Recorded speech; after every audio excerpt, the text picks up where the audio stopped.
Good evening, everybody. A late edition of the Patriots Beat podcast here on Patriots Press Pass. Evan Lazar, Alex Barth with you on this Monday night. And Alex, we have been thrown off a little bit by the schedule here this week for the Patriots, practicing later in the afternoon, a 3:30 start time to practice yesterday and today. We'll also be in the stadium on Tuesday for a 3:30 practice as well. But I wanted to start with the quarterbacks as we normally do, because I thought today, in terms of reps against ones versus ones, right? Starters versus starters, and B, that situational 2-minute at the end of practice was probably the first time where we've seen a live 2-minute drill in practice so far in full pads. So a turn up, I would say, of this quarterback competition in general of situational football, which we know third downs, 2-minute red zone, a lot of what's going to come down. That's what this quarterback competition, I think, is really going to come down to when it's all said and done.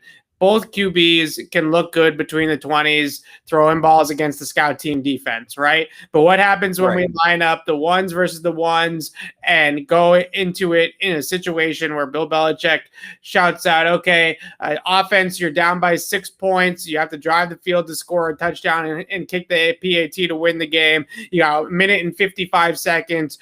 One timeout, no timeouts, whatever it has to be. Let's roll the ball out and see what happens. And that's sort of what we got at the end of practice here tonight. We did, and it was a good mix too. You know, this is a kind of related but also separate takeaway from today's practice. For the last 3 sessions outside of that Friday walkthrough, which is kind of its own thing, right? Mac Jones heavily, almost 2-1, out-repped Cam Newton. Yeah. Cam Newton had the edge today in volume, 17-14. Yeah. Mac Jones had the higher completion percentage, but okay, so Mac was getting all the snaps, right? We were talking about, okay, some people thought maybe that was him running away from the job, but for the most part, it was, okay, they want to get him the reps now. They want to give him the Cam's the guy, and there's not going to be reps, right? Yeah. Well, today it really felt like, hey, let's give both these guys the same situation. See who's better. Today didn't, and I know Bill says that the teaching period, and he calls the beginning of camp the teaching period. I know he says the teaching period is done once the pads come on. Today really felt like a competitive, an evaluation. That's the word I'm looking for. Today really felt like an evaluation and not instruction.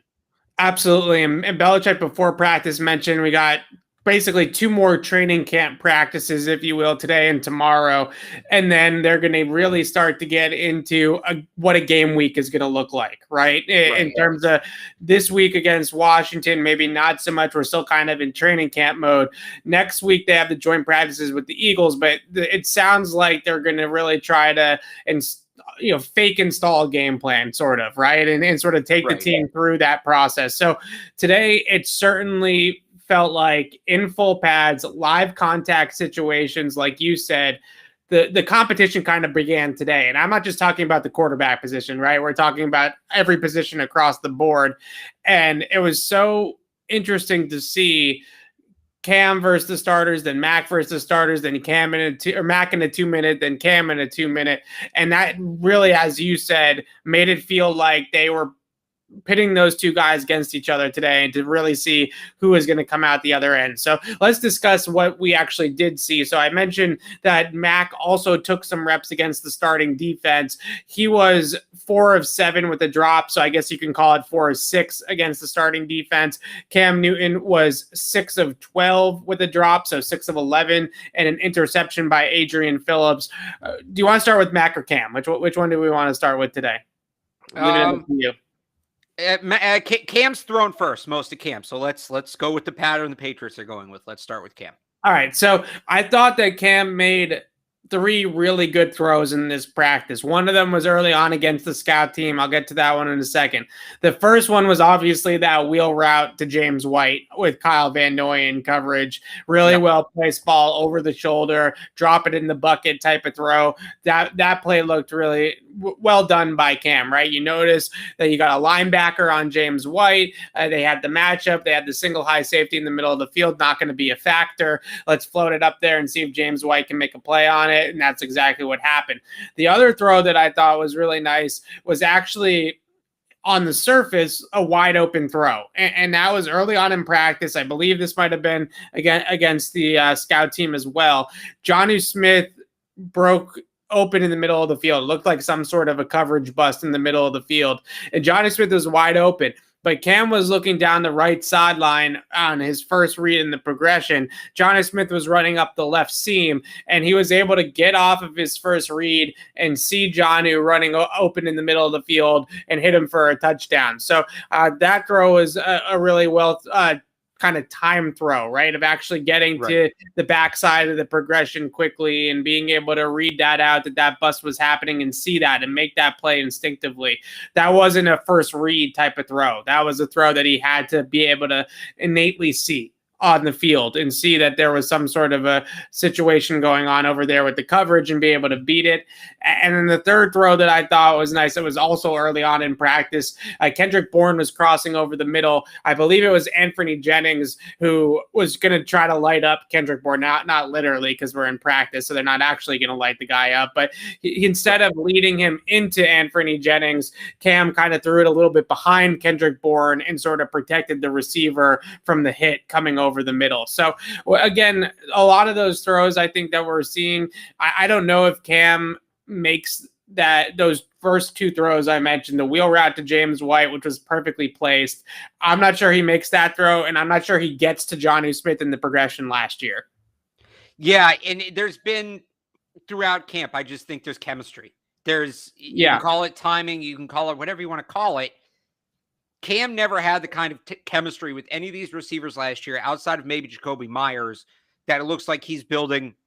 I actually thought with Jonnu Smith, with Hunter Henry, I thought he was building really great chemistry with Hunter Henry. Henry obviously didn't practice today. He's been banged up. Doesn't sound like it's anything overly serious, but there's other guys too. Kendrick Bourne, Jonnu Smith, like the play you were talking about. I think that he's on the same page as these guys, which he wasn't last year. And that can make a difference. That can absolutely make a difference.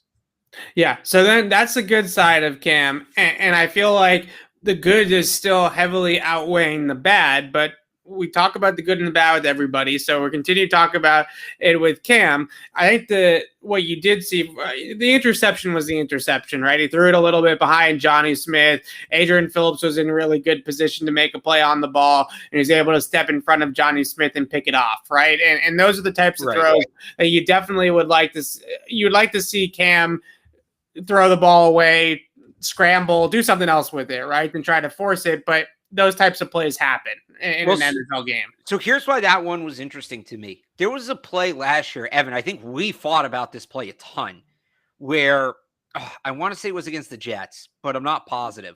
Yeah, Devin Asiasi open in the flat. You know what play I'm talking about? And he kind of lobbed it to him. Instead of just zipped it to him. And I think, did it end up being intercepted or it was incomplete on a third down? It was some sort of consequential play. Anyway, similar route. And Cam zipped it. I mean, that's one of the hardest thrown balls I've seen him throw all camp. Now, Adrian Phillips read it incredibly well, reacted quickly, got in position, picked it off. But I've talked about this before on the show too. An interception, sometimes you need context to that. There's completions that are bad throws. There's interceptions that are good throws. I'm not saying that was a good throw, but hey, he figured out how to read that play and make the throw. He wasn't doing that last year.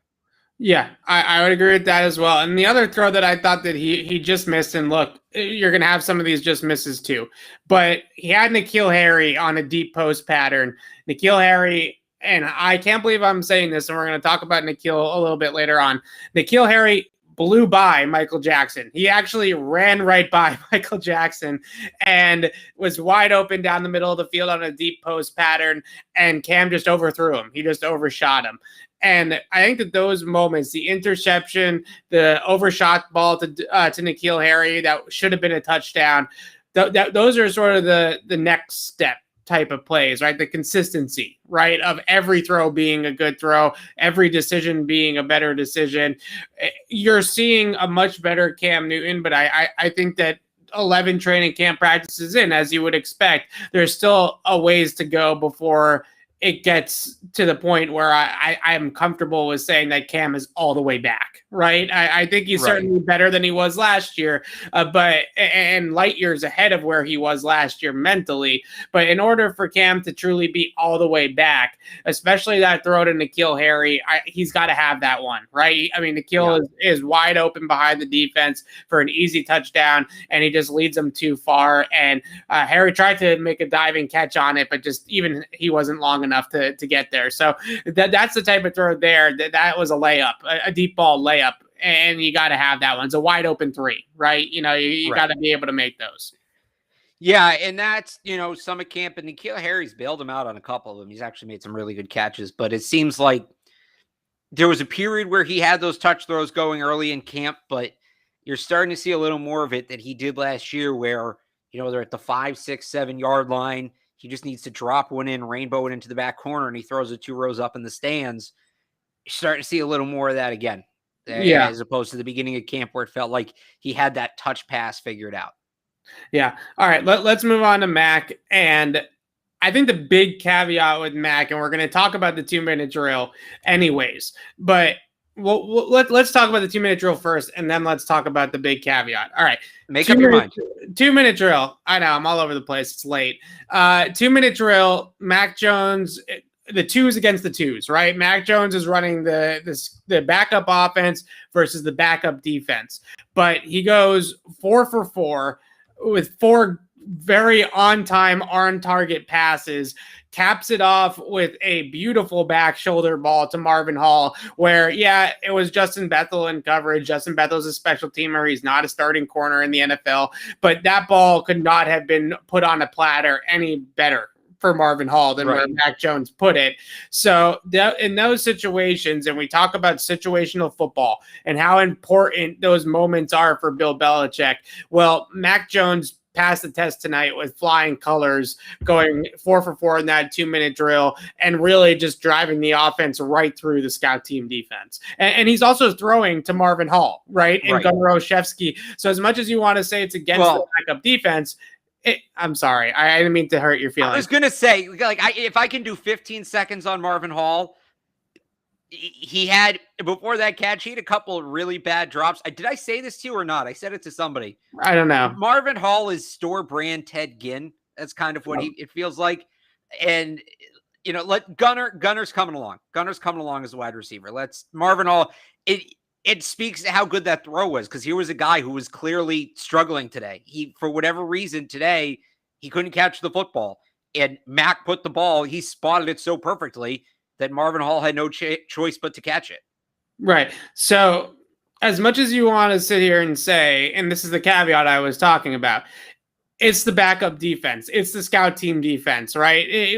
He's not going up against J.C. Jackson and John Jones and Dante Hightower and all these players, although he did go up against those guys at times in practice and went 4 for 6 with a drop. So you factored all those things in with this 2-minute drill equation. But at the same time, I don't know how I feel about it, honestly, because he is throwing to Marvin Hall, not Nelson Aguilar, and he is throwing to Matt Lacoste or David Wells or whatever, and not Johnny Smith and Hunter Henry, right? So he's turning these other players around him into very good players all of a sudden against the scout team. And he's doing exactly what you would want to see your first round quarterback do against the scout team, which is light up the scout team, right? You want to see your first round QB go 4 for 4 and lead the offense right down the field and score a touchdown against the scout team defense. And that's exactly what Mac Jones is doing. So how do you hold that against him? They're putting him out there against the scout team defense, and he's making plays. That's exactly what you want to see. Right. I mean, if he wasn't doing it, that's reason for concern. You can't hold it against him. The other thing is, you have to know what you're talking about to be able to do this. But not to, I don't mean that to be derogatory. It's just that if you really know what you're looking for, There's things you can evaluate regardless of the defense and, frankly, regardless of the wide receivers, right? Things like ball placement. The defensive back's going to be in a spot. Okay, Marvin Hall didn't beat Justin Bethel that bad that he was all alone. Things like footwork. Doesn't matter who's on the field. Your footwork's your footwork, right? The command at the line of scrimmage. Scout team might be the scout team, but they know where they're going. They're all in the right spots. It's up to him to recognize it. Who the players are doesn't matter. It's how they're aligned. There's things you can, like, just because he's facing the scout team doesn't mean you throw those reps out. You know, if he's facing the scout team and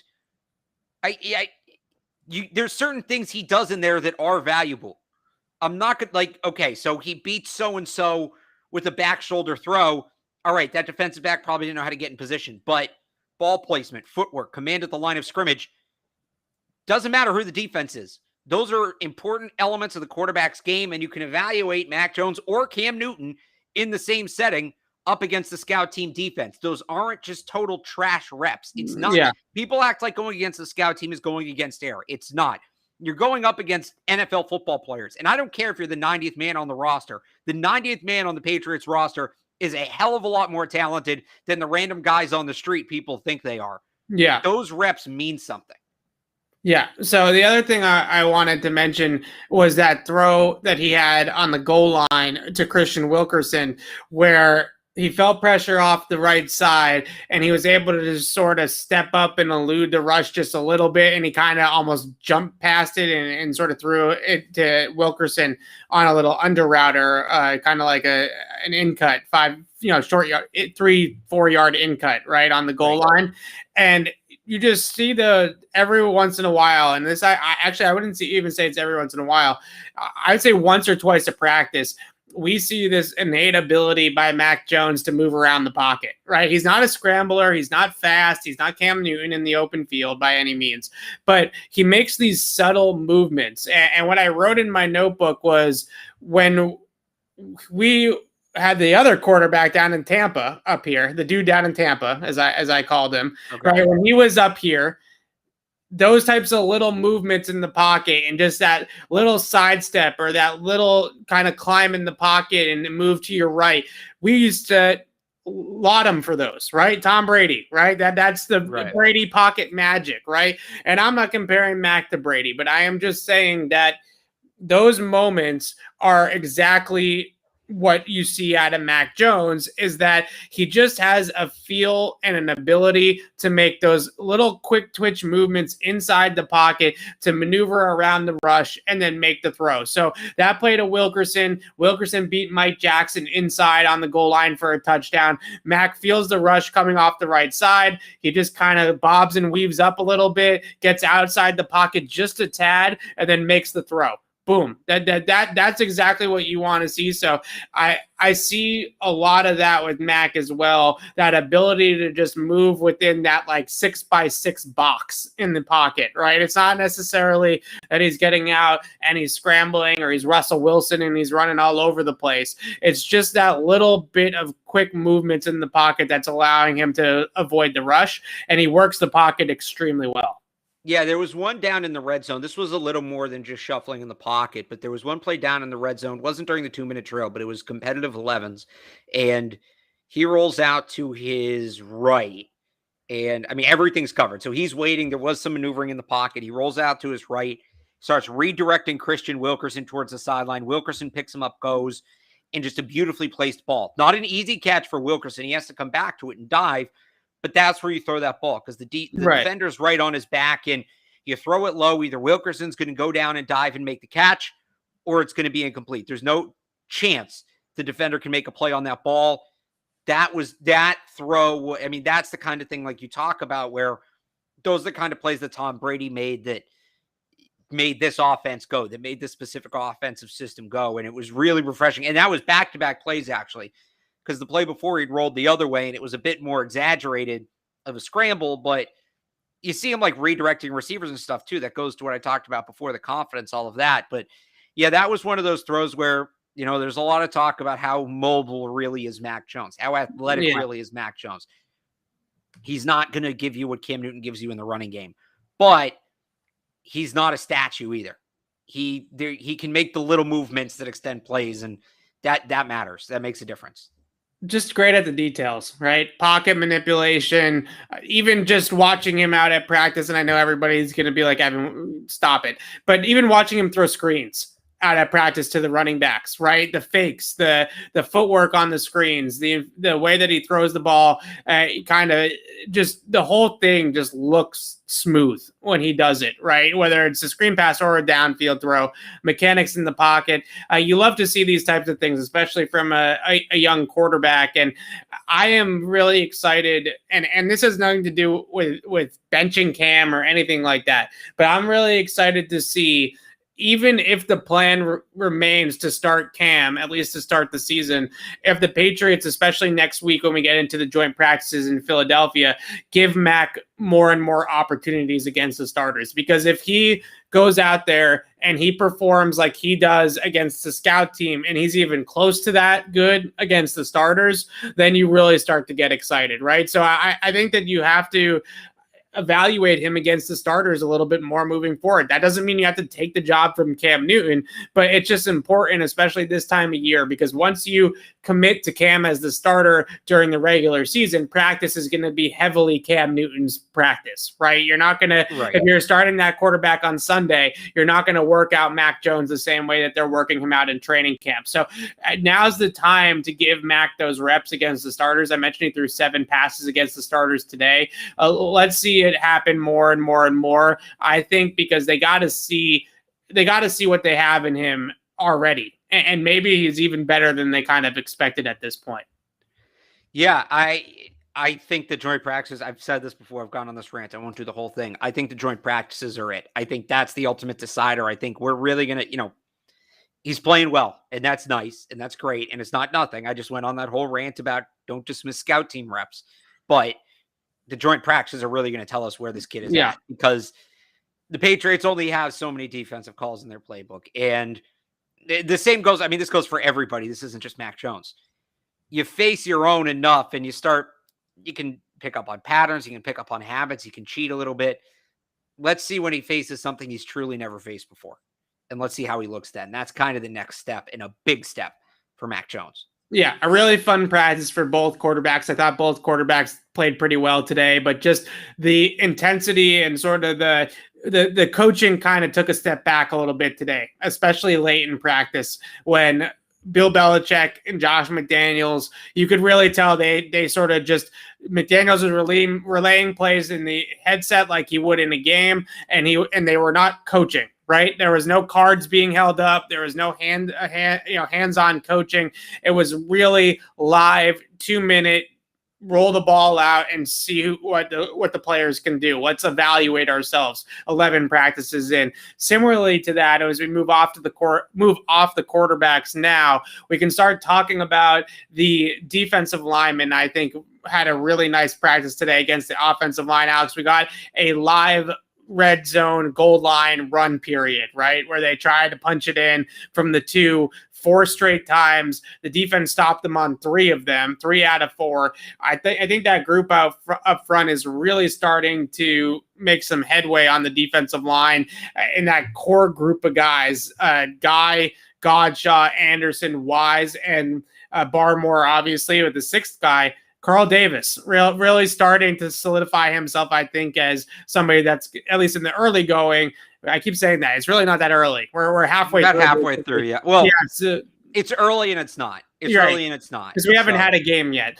But Carl Davis is, I think, definitely playing his way onto the team. Bill Belichick spoke about him this morning or this afternoon before practice and said he fits our system. He's having a really good camp.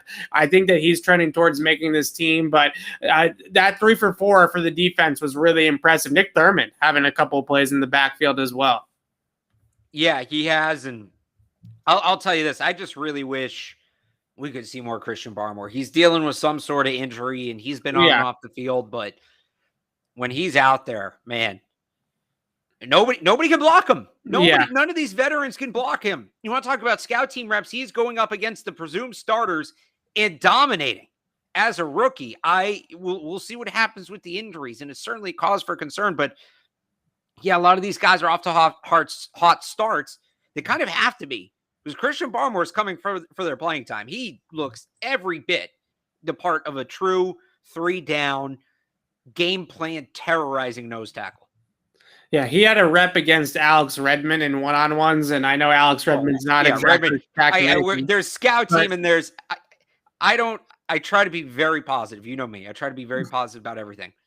I don't know that there's a player that's had a worse camp than Alex Redmond. He got put on absolute skates by Christian Barmore in a one-on-one rep, and Barmore just got got his hands inside to his chest and just straight power, right? And knocked him back. And you see with Barmore, the hand strength, he's got really, really heavy hands, and he's a big dude, and he's got good explosiveness and good power, and all of these things. It just, I don't know what it was. I don't want to speculate because I really have no clue why he dropped out of the first round. But this is a guy, as we've seen at every single practice that he's been at, and even when, like today, he kind of was in and out, right, a little bit because of the injury that he's dealing with. We just hear so much. You see so much of Christian Barmore just absolutely dominating the opponent at times with hand usage, strength, explosiveness off the ball, speed to power, bull rushing ability, but also some finesse moves as well. There's just so many things going on that I really, really like about Christian Barmore, and it continues to be a head scratcher to me how a guy that talented falls out of the first round, but the Patriots are the beneficiaries of it. Well, so some of it he's a very scheme specific player. I think that there are certain teams that, as talented as he was, would have had to rework their defense for him. And I don't know that there's a player in the draft that's that good. There's players in the league that are that good, but nobody in the draft is that good. Right. Some of it too. And I mean, he played through a lot of it, but he was banged up at times in college. And so now you're kind of seeing it. And that's probably, I still thought he'd be a back end of the first round guy. I thought, a team like, before the Chiefs paid Chris Jones, I thought that was a lock. But there's a reason they moved up to get him. There absolutely is, and we're seeing it. Absolutely. And I just want to circle back real quick to two more guys on the defensive line. Henry Anderson has been great. He had a very good day today. Yeah, yes. He had a very good day. He's in the mix heavily. He also had a great rep. I think it was against Yadni Kajus, if I remember correctly, that just put Yadni Kajus absolutely on skates, similar to the rep with Barmore and Alex Redmond. Yadni Kajus probably not making this team based off of what we've seen through 11 practices. But yeah, I know. Henry Anderson, though, really strong, really stout. I mentioned Carl Davis, who I think is going to be a sneaky guy to make this roster, kind of a dark horse guy. But between that core group, this is just an immovable object. Like, there are just times, and then you start throwing Judon on the edge there, on the strong side edge. Wouldn't they be the unstoppable force, and the offensive line would be the immovable object? Yes, maybe. Yeah. Okay. You don't want your defensive line to not be able to move. Well, no, they're a very difficult. I know what you're saying. I'm screwing with you. Keep going. It's 10 o'clock. Okay. So Devon Godshaw, Lauren, it was from going left to right? Or left, right. Yeah, whatever. Devon Godshaw in the middle, Lawrence Guy, Matt Judon. And they tried to run it at that side off the left side of the offensive line, and it just went nowhere. Like, just nowhere, they literally did not move Guy, Godshaw, or Judon an inch off the ball. And we're talking about Isaiah Wynn and Mike Onwenu trying to move those guys down the field, and it just did not give an inch. And you just look at this group up front, and as a trenches guy, you just absolutely love these battles, right? Like, you're getting Wynn and Onwenu and Mason and Brown and Andrews. Andrews wasn't out there today, but Karras, if it's not Andrews, or James Ferentz, who's actually had a decent camp so far, but that's a sidebar, against this defensive line. And it is just, this is real football, right? Like, this is big boy trenches football. And it's great to see out there in these padded practices. I'm like giddy talking about it. Yeah, I little brief Patriots breaking news here. Tomorrow's practice at 4 instead of 3:30. Oh, wow. Thank you. No, I think this defensive front's going to be special. We've said this since March. They had one of the worst groups under Belichick last year. And, some of that was injuries. Some of that was opt-outs. It kind of just piled up on them. But Bill Belichick came out and he overcorrected this year. If there's one thing I can tell you for sure about the 2021 Patriots, they will not be run on. They will win in the trenches. They will not be run on. Bill Belichick made sure of that with his offseason acquisitions, and you're seeing that play out now in training camp. Absolutely. All right. One more defensive lineman to talk about here for me, and then we're going to move over to some of the skill positions because I know that everybody likes that a little bit more for the most part. Dietrich Wise, I thought, had his best practice at camp so far today. He had a sack and 11 on 11s working with Dante Hightower in sort of a big play.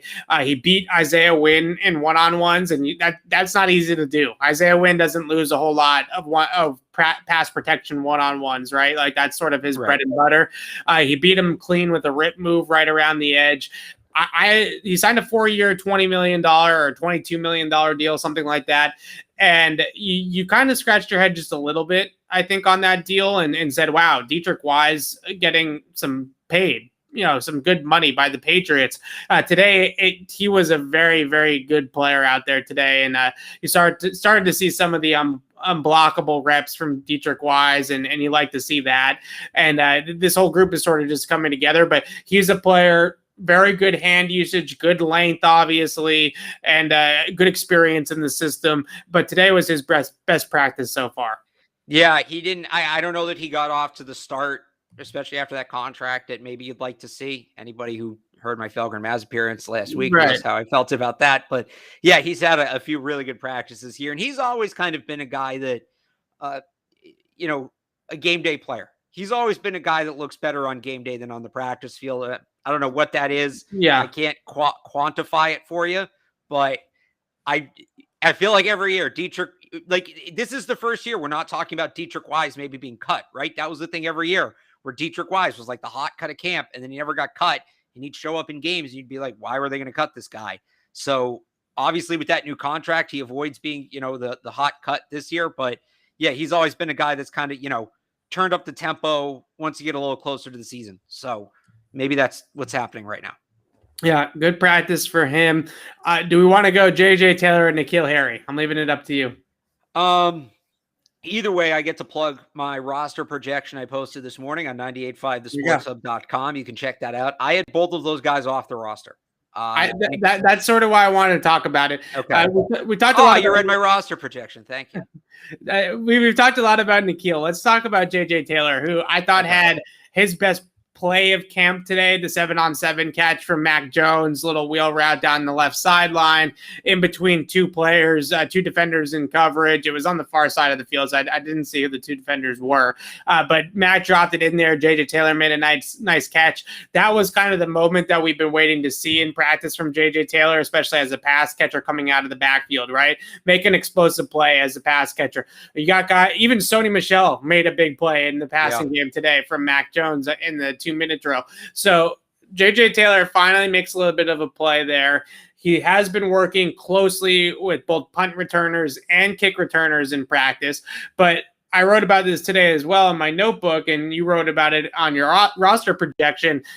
They got 6 running backs right now, right? And Brandon Bolden's not going to get cut. So that you're guaranteed, I think, those 4 guys. Maybe Ramondre Stevenson ends up catching the Foxborough flu here at some point, just because Ivan Fears has talked about how far behind the 8 ball Ramondre Stevenson has been. But if you put Ramondre Stevenson on IR before roster cutdowns, you better hope that you have good health at the running back position all year long, right? Sony Michel, Damian Harris are going to have to stay healthy for the entire duration unless they're going to run out of gas, or they're going to run out of depth, I should say. So I think that there's almost a guarantee that those 5 guys are going to make the team. The only exception might be Ramondre Stevenson getting completely redshirted and ending up on injured reserve.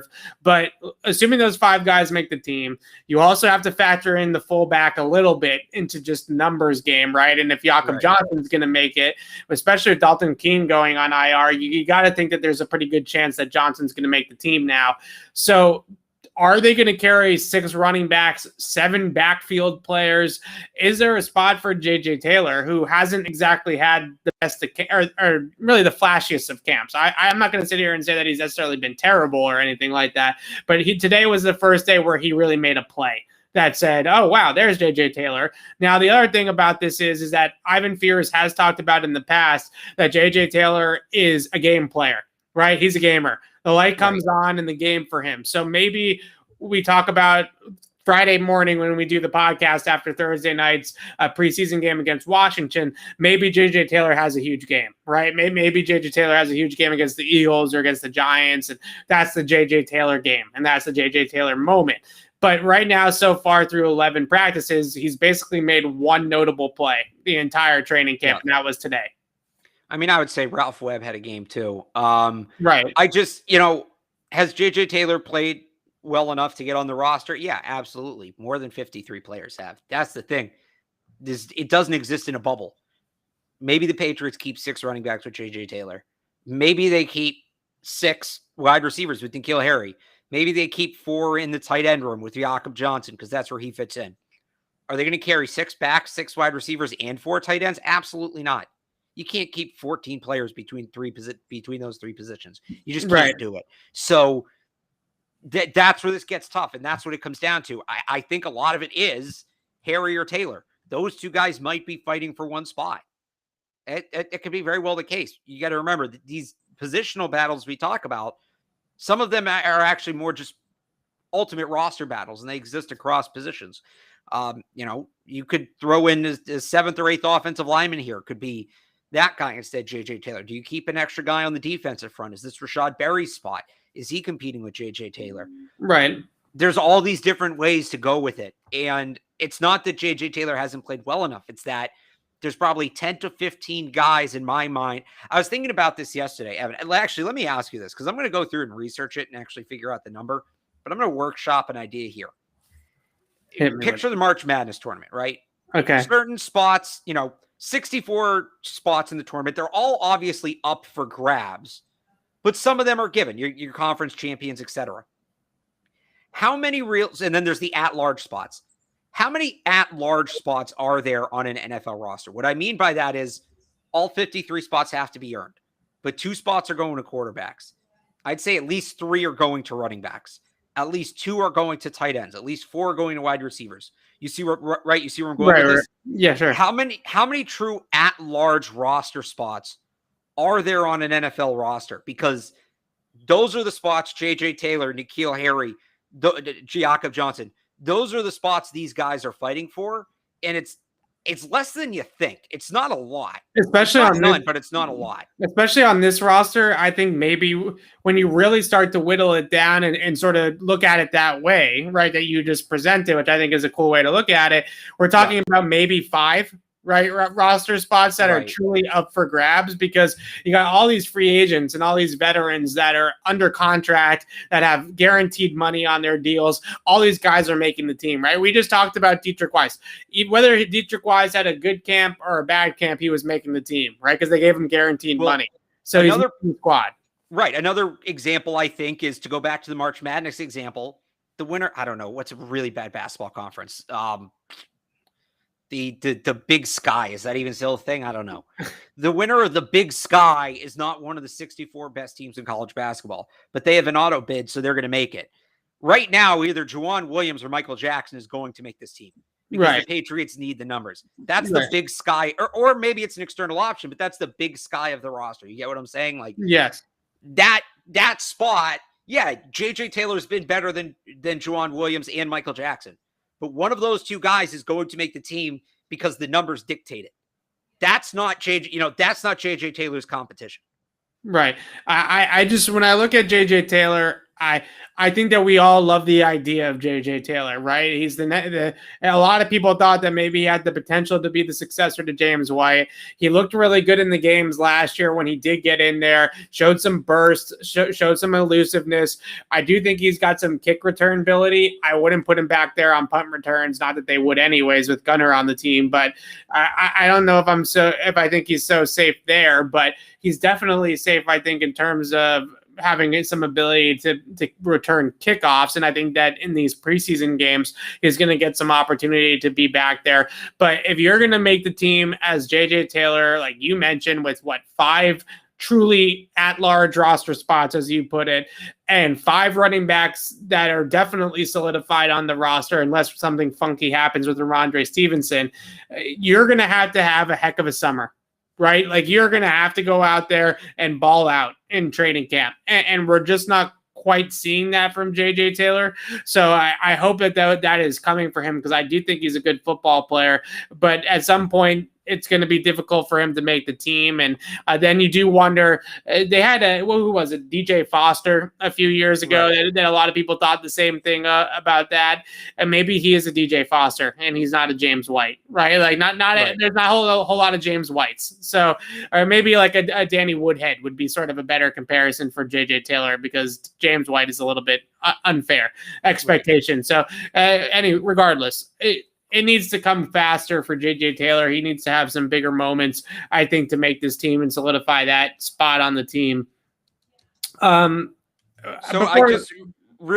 just did the numbers real quick. Do it on at-large spots. So you tell me if I'm too high or too low on any of these.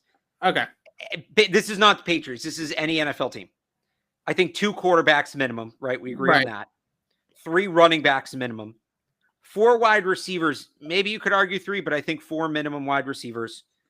You're not keeping more than 2. You're not keeping less than 2 tight ends. You're gonna have 2 tight ends, even though the Patriots kept 1. That was ridiculous.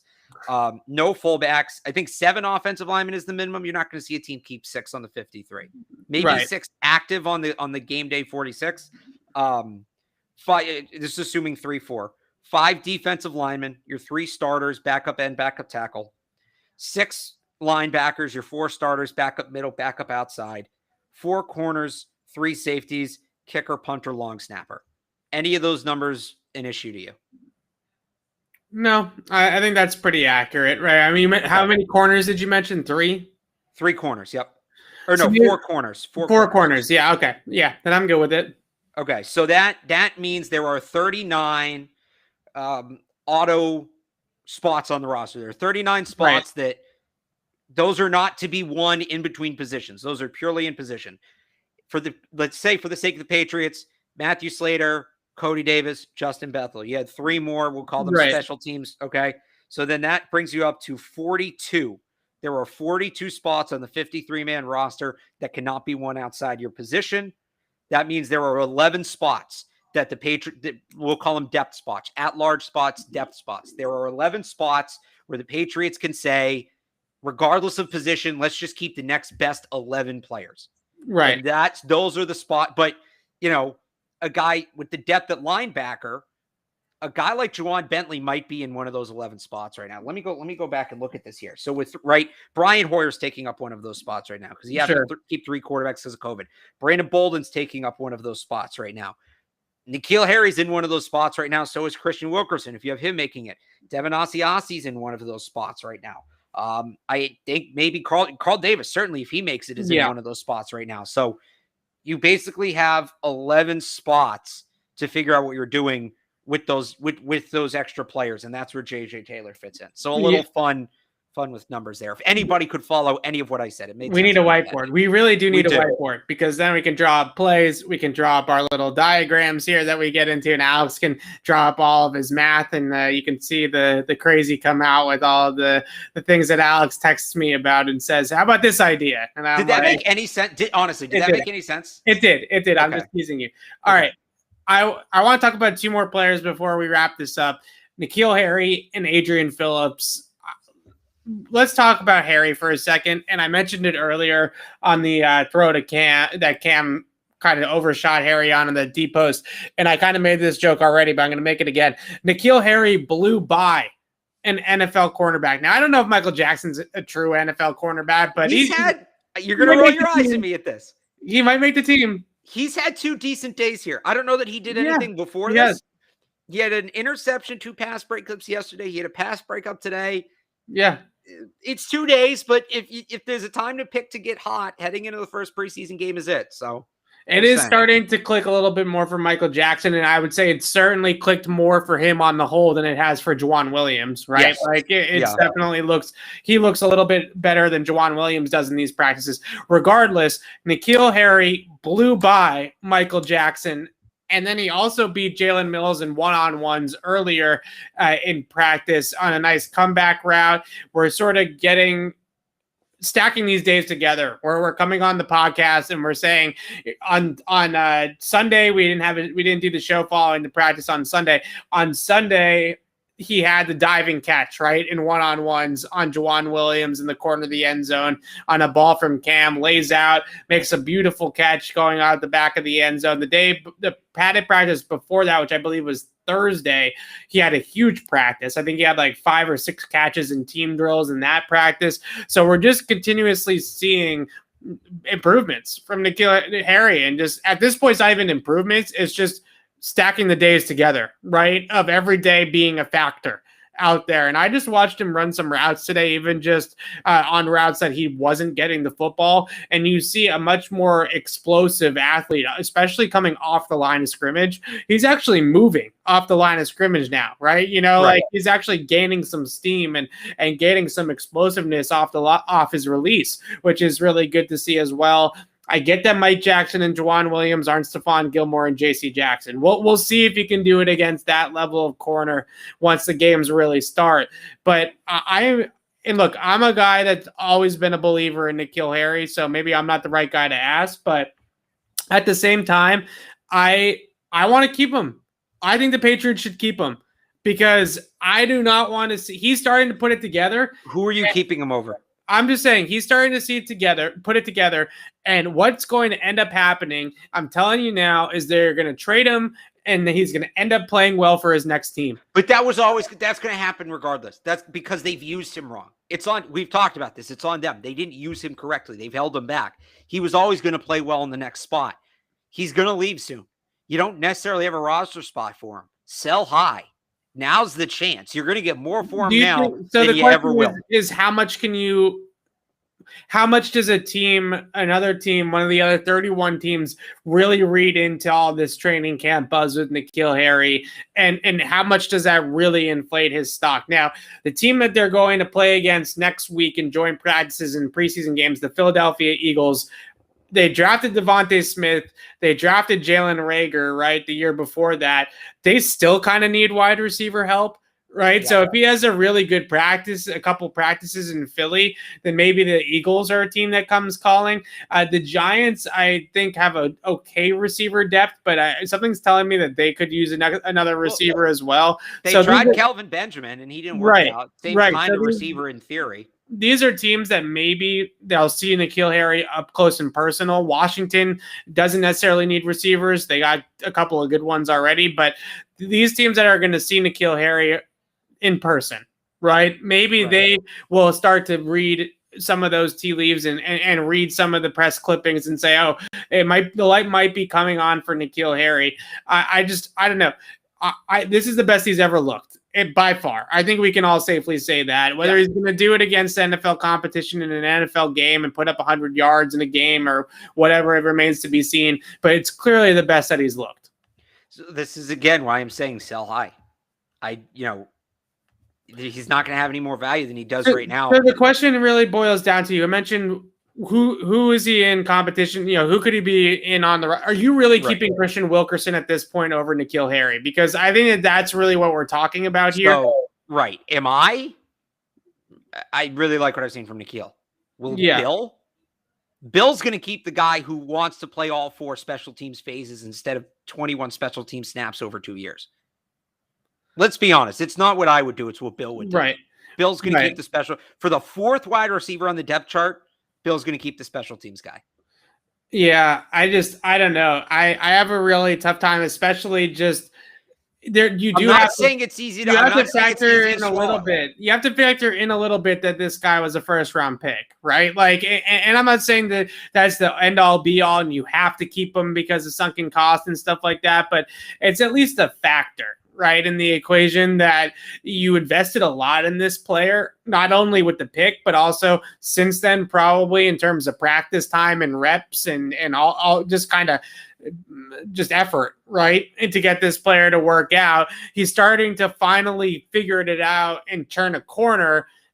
I don't know.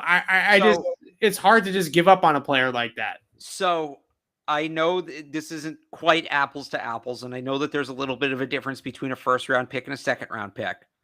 Duke Dawson was the 56th overall pick. Yeah. He was traded a year later for a 6th-round pick. They'll give up on him if they don't believe in him.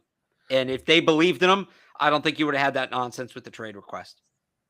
Yeah, I don't know. I think Christian Wilkerson's had a nice camp. Don't get me wrong, but maybe this is we keep on picking on this poor guy. Maybe this is a little bit of the Maurice Harris thing for me, but it's not. Right, I don't want to fall. I don't want to fall for the training camp star, right? The training camp breakout player that nobody's ever heard of, that just comes on in training camp and has some good practices and makes some plays in camp, and we all get all juiced up and excited for Christian Wilkerson, and then when it turns out that he's a borderline NFL player in the coaching staff size. But I don't think that's what this is. I really don't think that's what Wilkerson is, because it's not about, oh, look at this guy making all these catches.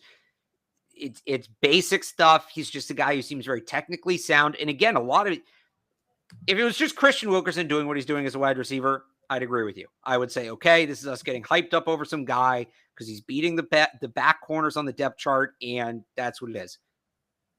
He's emphatic about wanting to play all 4 special teams phases. He is working one-on-one with Matthew Slater on a regular basis. Slater has raved about him. Yeah, that's what this is. This isn't, hey, look at the kicking game thing is going to have them trade a guy that has real talent in N'Keal Harry. That's just killer. That's a killer. But couldn't you see, again, like, was Duke Dawson not a talented player? Duke Dawson. No. Duke Dawson hasn't done anything in He's Denver, stuck on the roster. He's stuck on the roster for 3 years there. That's fair. So he's clearly doing something. And I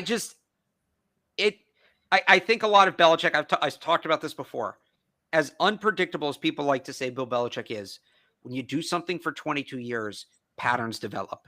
And what the patterns tell me are they are going to find a way to keep Christian Wilkerson on the roster. The patterns tell you that they're going to take the guy that wants to play his role and play the 4th wide receiver role and play in the kicking game, 4 or 5 different units potentially, and be active on game day because he's going to play on special teams and be a backup Z receiver to Jacoby Myers and Bourne and Aguilar, and they're going to mix and match that group. So I always get confused as to who's what spot. But point being, N'Keal's a true X, and he's playing now like a true X. And I think Aguilar is going to be their starting X at the end of the day, but he's more of a guy that I would like to see them be able to move around a little bit, because when you move him inside the formation, I think he is going to be able to create big plays off of deep crossing routes and stuff like that from a condensed split or inside the formation.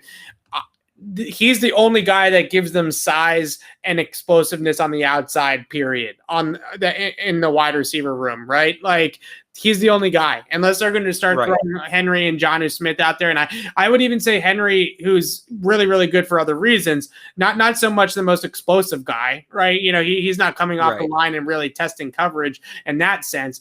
And I've seen it from N'Keal this summer that he's actually exploding off the line of scrimmage a little bit and creating some speed down the field. I don't know. So if they trade N'Keal Harry and keep Christian Wilkerson, it's the most Belichick thing ever, and it's classic Bill. But if they do that, then I'm going to be a little bit bummed out, because I think N'Keal Harry's got potential. So first off, I would say, isn't it our job, at least what I try to do, I'm not telling you what I would do, because that ultimately doesn't matter. I'm not the one making the decisions. I'm here telling you what I think the team will do based on how the team has acted. So again, you're not necessarily disagreeing with me. You're just saying that it's an unfortunate outcome. I would say too, you talked about the Maurice Harris effect and not wanting to get caught up on the hot wide receiver of training camp. Isn't that N'Keal Harry? But N'Keal Harry is a first round pick. N'Keal Harry, we know, has physical God-given talent, right? Like, we know that N'Keal Harry is a talented football player. It just hasn't all clicked for him at the NFL level. Christian Wilkerson is the definition of the guy that we talk about this time of year, right? He's Maurice Harris. He's that player, right? I can't think of another example, so we keep on. Well, I can't think of another one. Jacoby Myers. Myers maybe he is more. Maybe he is more Jacob. Ends up. We'll have to wait and see. I guess he ends up being more of that. I guess my point is, and this is somewhat of a disingenuous argument, but I'm going to make it anyway. If the Patriots signed some former first round pick or traded for some former first round pick who had fallen off with this team and was brought in and was doing what N'Keal's doing, we'd be talking about, all right, like, yeah, can he do it again? Like, we'd be questioning it. We'd be questioning it a ton. And obviously that's not what they did. N'Keal was already here, but you talk about how can you be so into Christian Wilkerson when all he's really shown you is 2 good weeks of camp. I could ask you the same about N'Keal Harry. How can you be so into N'Keal Harry when all he's really shown you is 2 good weeks of camp? I'm not saying cut N'Keal Harry. I'm not saying he's a bad player. They by no means should let him go for nothing. Sure. If it's cut him or keep him, you keep him and you figure something else out. I do think he's a good player. I'm just saying what this team does historically, what it looks like they are trying to do with the roster.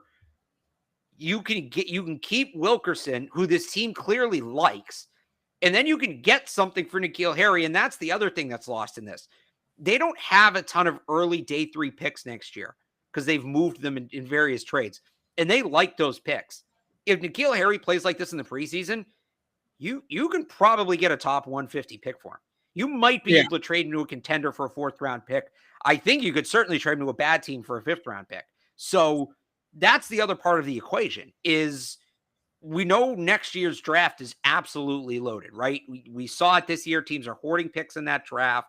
Right. You're not losing N'Keal Harry for nothing. You're not totally giving up on the investment. You're not getting the return for the investment that you wanted, but you're not losing him. And the other thing somebody said, Wilkerson could be snuck to the practice squad. I don't know about that. I'm not sold on it either. I mean, it depends on how much they show him, right? It depends on how much they show him off in the preseason, or not. Because if you put him up against 3rd and 4th corners in preseason games, he's beating guys like Jalen Mills, J.C. Jackson in practice a little bit as well. Like, I don't know if that's going to happen now.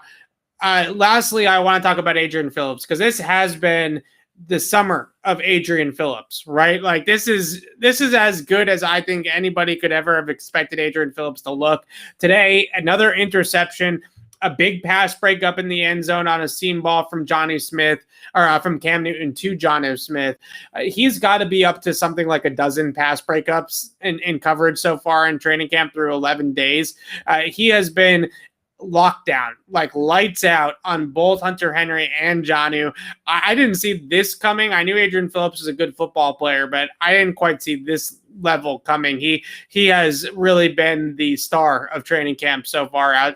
Not obviously by name recognition, but just in terms of the way that he has played. I would say been the best player on the field, especially in the defensive backfield, I would say. Yeah, he's been excellent. And you see what I have talked about this before. That extra year of experience, he's been in the system now, right? And he knows what he's doing. And he talked about how helpful that's been. Having that opportunity, he's really able to unlock what he's doing. And he was a good player with the Chargers. Like, I think he played on some bad Chargers teams. I think he maybe flew under and one of them made the playoffs, but they weren't really a good team. Yeah. I think he flew under the radar with Chargers a little bit. And then he came in here last year and he had essentially learned a new position and he handled it well. I mean, he said that he was still learning things partway through the year, but he feels comfortable now. He feels confident. You can see it. I mean, he's been excellent day to day, like consistently. It's not like he flashed for a couple days and then disappeared and then flashed again. No, every single day he's going out there and he's making plays. Yeah, he has made play after play after play against Jonnu, against Hunter Henry. This is not like he's going up against David Wells and Matt Lacoste and Devin Asiasi and making these plays, right? He's going up against the 2 big ticket free agent signings for the Patriots and making these plays. The other thing that I love about this is that if Adrian Phillips is going to sort of develop more so into like a Patrick Chung type player for them, where he's going to guard tight ends, maybe play some strong safety, I think this is really going to allow Kyle Duggar to just do what I've been pounding the table for and just kind of roam around a little bit more and not necessarily be pigeonholed to covering tight ends. If Adrian Phillips can do it at a high level, I love the idea of playing Kyle Duggar either at that money backer position or moving him back into the secondary and having him play as sort of another deep safety opposite of Devin McCourty, right? And being able to move him around a little bit. But I love the idea of Kyle Duggar being sort of a chess piece for Bill Belichick and Adrian Phillips kind of being put into that role as that Patrick Chung has left behind. And I think that's going to be very good for the Patriots if they can do that with their secondary. I think that's going to be get the best out of all of these players, right? I think Kyle Duggar is more natural in that role as sort of a roamer, as a free kind of player in the middle of the defense. And I think that Adrian Phillips is a really good cover guy, it turns out. And he has just been great so far, all of training camp, making plays left and right. So it'll be fun to see him out there as well. I think that about does it. Do you have anything else that you wanted to touch on? I think we covered it pretty good there. The Patriots, as Alex mentioned, as he's thinking about this, is they'll be back out at practice on Tuesday. You said at 4 now instead of 3:30. Yep. That one's in the stadium, right? So that one will be an in-stadium practice, but it is still open to everybody. It's open to the entire public. So if you want to come out to Patriots practice tomorrow, 4 o'clock inside Gillette Stadium, they've been in pads for 2 straight days. I don't know if they'll put pads on for 3 straight days, especially with the game on Thursday. So we'll probably get a non-padded practice tomorrow afternoon, but still it'll be worth it. It was a fun time on Friday night. Fans in the stands again. It was at least it's kind of a sense of normalcy almost to have the atmosphere back. So tomorrow night in the stadium, obviously Thursday night in Gillette Stadium as well, the opener against Washington in terms of preseason games. Alex and I are going to have you covered. We're going to do preview podcast on Wednesday. We're going to do a recap podcast on Friday after Thursday night's preseason opener against Washington. I'm really fascinated to see how much the starters play on Thursday night because we've been 11 training camp practices in. You only have 4 padded practices so far, Alex. Like they don't have a ton of live reps yet in training camp. So maybe we will see some more of the starters. Yeah, I think so. And, there's been instances where coaches will talk and kind of agree how intense they want the preseason game to be in terms of like how much you're using starters and all that. And Ron Rivera already came out and said he's going to play his guys. And I wouldn't be surprised if there's been a little communication between him and Bill. And, if I had to guess, quarter and change for the Patriots offensive starters, I think they play the first quarter and then give them one more drive just to get used to the quarter change and going the other way. But we'll see. There's going to be a game where they play a full half, I think. Might be the second, might be the third. I don't think it's going to be this one, but it might be. Bill might just want to get it over with and be done. The one other point I did want to make, which was interesting, is we finally got to ask Bill. We did offense and defense. We finally got to ask Bill Belichick about Quinn Nordin today. And I mean, it was interesting. He was complimentary, but he did, something he said that stood out to me. He hasn't really been tested. It was ideal conditions in the stadium. There wasn't much of a pass rush. And that tells me they're not totally sold on him yet. And we don't know what's wrong with Nick Folk, what his issue is, why he's not practicing. But I'm not, I think after that practice, a lot of people were ready to kind of make the call that Nordin's going to be the guy. Yeah. I'm not there yet. And I love to jump all over the rookie UDFA kickers, right? You know me, but the door's still open, certainly, but I'm not ready to go there yet and say that Nordin's past Folk. I still think he's got a ways to go.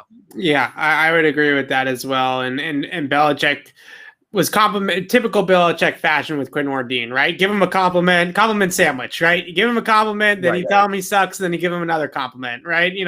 So there's still some growing there to do with Quinn Nordin. But as I mentioned, Alex and I will be back definitely on Wednesday. If there's an eventful practice tomorrow night, we'll hop on here and do another breakdown of Tuesday's practice. I know Alex is going to want to do one, so maybe we'll sneak one in tomorrow night as well. We should.